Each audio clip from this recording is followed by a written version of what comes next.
The following is a language analysis walkthrough for the EAL version of the 2009 exam. We're going to be having a look at the article keyed in. Now don't forget that when you begin the exam, a lot of important information that you can use for your introduction is in the background information box. So here you can find where it was published, and you can also find the issue that it is responding to.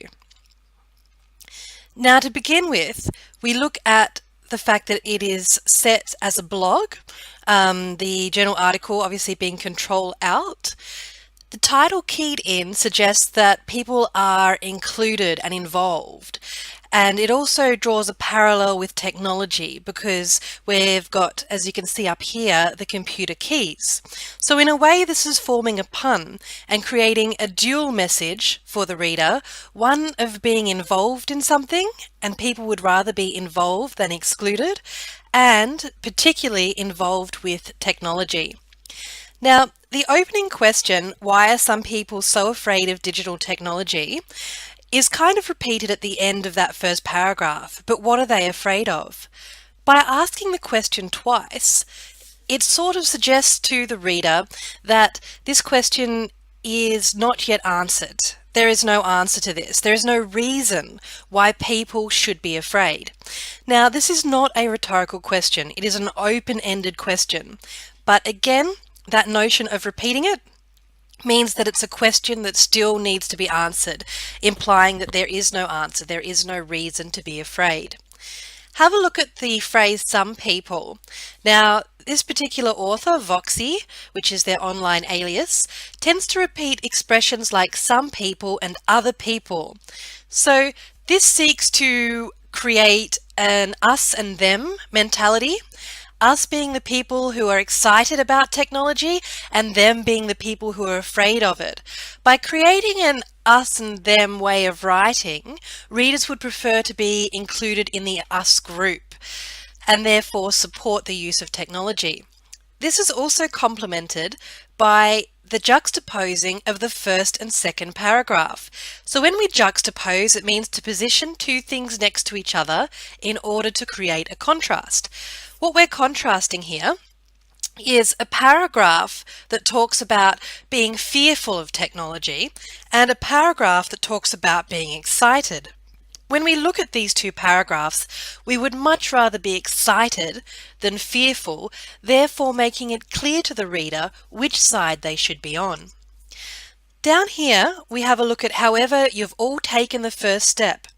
You've is actually exclusive language, like you, you've, your.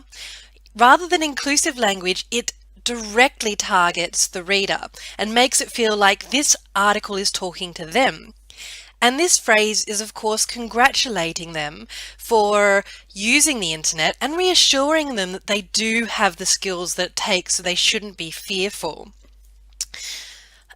Now, where are we? Okay, again down here, as you know, is a way of implying that the reader of this article already has a lot of common knowledge. So it's making them feel knowledgeable and capable, and therefore their fears of approaching technology will be reduced.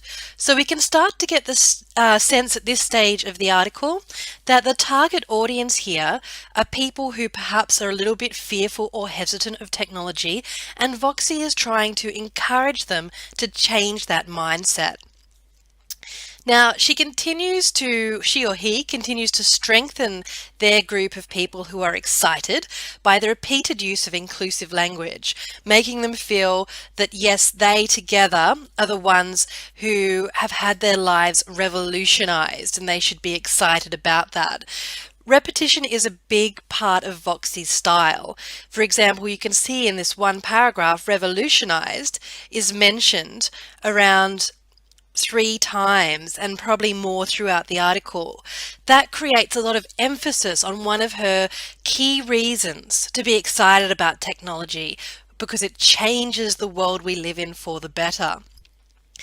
Down here, when she introduces the podcast, it has a sense of irony because the podcast itself is criticizing technology, yet it is using technology in order to convey that opinion.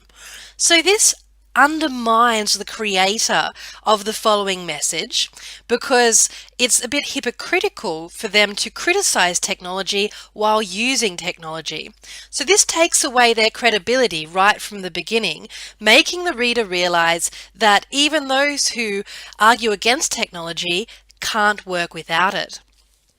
Now, when you analyze one of these pieces, you are actually required to have a look at the persuasive techniques that are included in the quotes and opposing points of view. It's been a trend lately on the VCAR exams to have technological articles, whether they be blogs or similar, and have comments underneath. As a student, you should not only analyze the main piece, but you should analyze the comments as well. So we can see that one of the techniques that this person who did the podcast is using is alliteration, when they say boom, biff, and bash images. So the B creates a very strong thudding sound that kind of makes the reader feel like the technology is pounding away at their head. It also appeals to their senses when we have things like hurt your ears and flash up in your face, making the person listening to the podcast feel that their senses are under attack.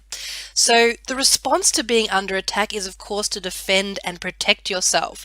And this person, the author of the podcast, goes forward to suggest that it is the screen culture that we need to protect ourselves from. However, as we go back to Voxie's piece, she uses the phrase here, adventurous people. Now, in general, people would like to consider themselves as being adventurous and exciting. So rather than be associated with the creator of this podcast, again, they would rather be associated with the group of people who are considered to be adventurous. Now, before we go into this missing image here, we'll talk about a couple of techniques from this paragraph. The first being something that Voxie uses a lot, which is listing. Here we've got things like solve the riddles of the universe, find cures faster, find ways of preserving the planet, end war and violence. It is listing a lot of benefits. Down here, she lists a lot of uses of technology: global shopping, online banking, working out the itinerary of your holiday. When the author creates lists such as this, it is one positive reason after another, making the reader feel like there are just so many reasons, and lessening their ability to disagree because they feel like the reasons for the technology are far more than the reasons against the technology. Now down here when it says, why wouldn't you want it in your life? This is a rhetorical question. The reason being is because the context surrounding the rhetorical question is talking about all the positives and all the benefits. So why would we say no to positive and beneficial advantages? Now this image has been omitted here, but I've got a copy from an old exam. I'll just find it. Here we see a very generic image of a head. So this head cannot be distinguished as being male or female. Therefore, it could apply to anybody, and so we're all encouraged to relate with this image. Inside the head, we have a chip that seems to be projecting images of a digital language. This is, I think, what binary code that is increasing, getting bigger and bigger. So this seems to suggest, by the way that the projection is increasing, that it is expanding the human potential or the potential of the brain. The fact that we see this white glow of light as well makes it seem like a very positive thing, brightening up the world for the person who is using the technology. So therefore, the image really encourages us to use technology to expand our potential. Where are we? Back here. Okay. Now down here, when she talks about the hot air balloon hovering over the back garden and the people on board could easily see through my windows, she's using a personal anecdote that gives a real world example of where privacy is an issue outside of technology. She does this to rebut the argument that technology is going to create issues for privacy, and she's illustrating that privacy is not limited in that way.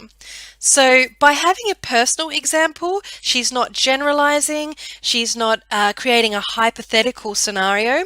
Instead, she's giving a real situation that people can read and go, well, you know, that must be the case that that privacy is a widespread issue because it happened to her in real life. Now, down here, we can see that she uses colloquial language, very casual speaking, bring it on, I say. So this helps her to relate at a more intimate and personal level with the readers because she's not distancing herself with formality, she's using casual language. It also helps to convey that excited tone that she uses throughout the piece. Now, she then suggests here you can always put your computer on eBay and buy a stack of stationery with the money if that's your thing. Now, here it's sort of got a sense of ridicule and a sense of satire because she's making fun of the people who would prefer to avoid technology. The sense of the ridiculous is conveyed because why would anybody sell their computer on eBay and buy a stack of stationery instead? And notice the use of alliteration over here, stack of stationery. If the attack is not obvious, we have, of course, a direct attack here with the word loser. So people would not like to enjoy being called a loser or being made fun of.